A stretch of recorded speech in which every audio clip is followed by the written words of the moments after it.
မချက်ထားနဲ့နော်အကိုဘိုင်းမချက်ထားနဲ့နော်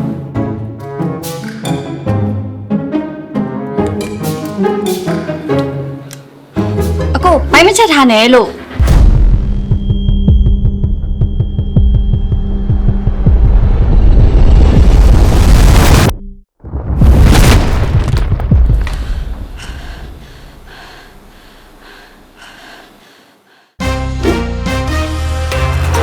ဒါအလေးလမ်းမပူပူလာတိုင်းအသက်အန္တရာယ်ကို20%ပိုချင်းချောက်လာနေပါလေစိတ်မပူပါနဲ့ဒီလိုပြဿနာတွေအတွက် Skin Symphony ကို